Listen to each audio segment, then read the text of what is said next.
So the brand new Call of Duty Modern Warfare alpha test is now out for free to play on console, and so far it's been really interesting. I've got some good points, I've got some bad points, and the game mode that we've been able to play so far is Gunfight, which is a 2v2 team deathmatch game mode.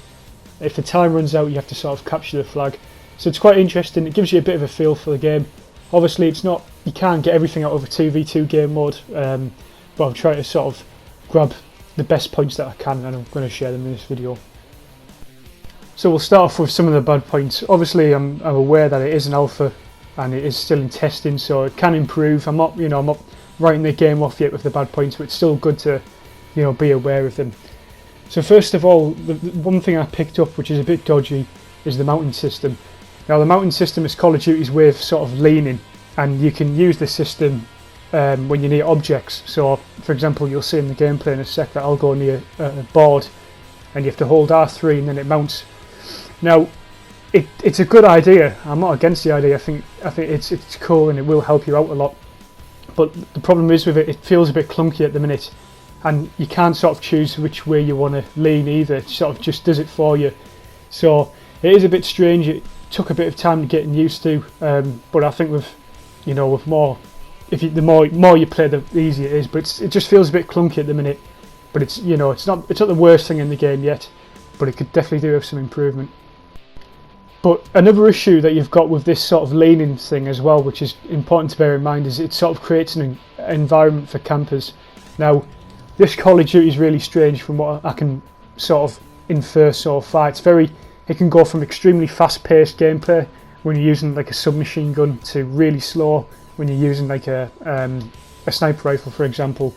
So it's when you're leaning, obviously the attackers, they have to go for it because they can't see, and you can't really shoot around objects very well.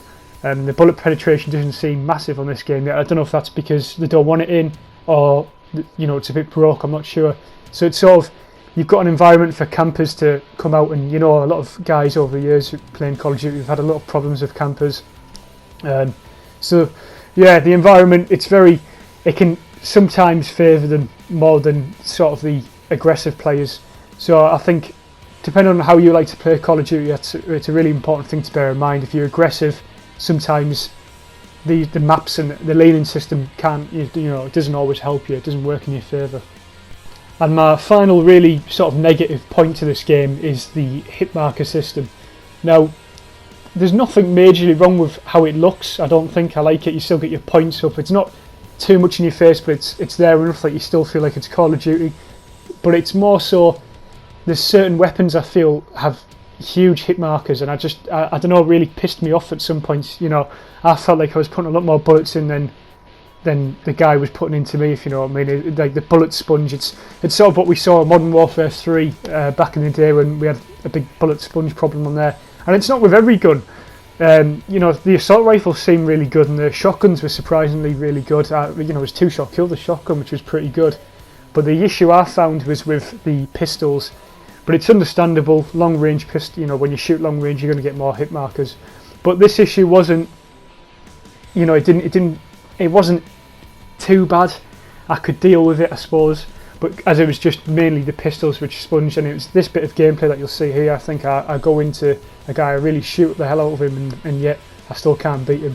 But yeah, other than that, they're the main bad points of the alpha so far.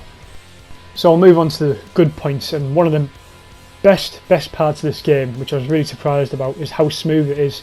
Other than the mounting system, which I've already covered, it felt really smooth, this game. And for an alpha test, you never see that. I've played, when you play a beta or an alpha, like for example, I played Titanfall a few years ago, and now I remember how laggy and awful that was in Battlefront, for example.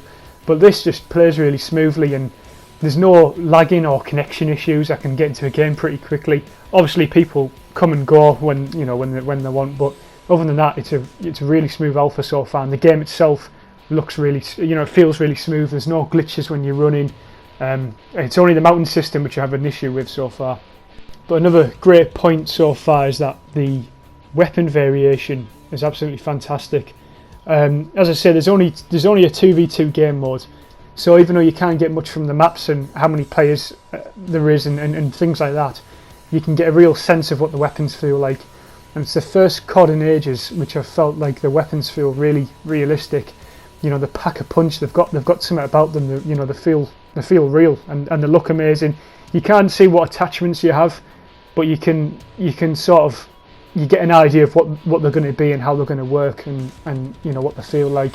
As for things like claymores, flashbangs and stuff, they also work really well, and the weapon variation is amazing so far.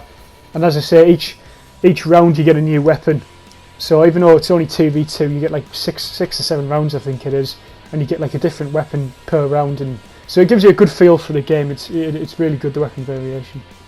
I think it's also really important to mention how good the game sounds and how good the graphics are, and for me it's a really important thing, because I think in the last few Call of Duties, I mean, I haven't even played any of the modern ones like fucking Black Ops 4, I mean, and Advanced Warfare, so I don't know how them games were graphically and how they sounded, but this game's absolutely fantastic. It's probably the best sounding Call of Duty we've ever had. The guns sound real, as I was talking about in the weapon variation, they really do sound good. Graphically, can't complain. Even for an alpha, they've done it really well, and I think it's like a 40 gigabyte download just for the alpha, so God knows what the game will actually be. But yeah, graphics and sound, you know, up there with a top score, definitely really good. I think my final point is, and this is an important one for me, especially, you know, being an old, you know, playing all the old CODs and things. Even though it's got this sort of new look to it, and in some ways it's got a new feel, it's still, you can still see aspects of the old school Call of Duty in it. The sound, the soundtrack, and the calling cards, the emblems and stuff. So I think that's really important, because you know, you need to feel that, especially if they're trying to get the old Call of Duty players back. And I think it'll definitely get me back, and I think I'll definitely be buying it after this. But yeah, I think it's really important that it's got that old feel about it as well as having this sort of new outlook. It does both very well. Well, I am interested to hear what other people are thinking, if they've tried the game, or even if they're going to buy the game. Just comment below and I'll reply to any. Thanks for watching, cheers.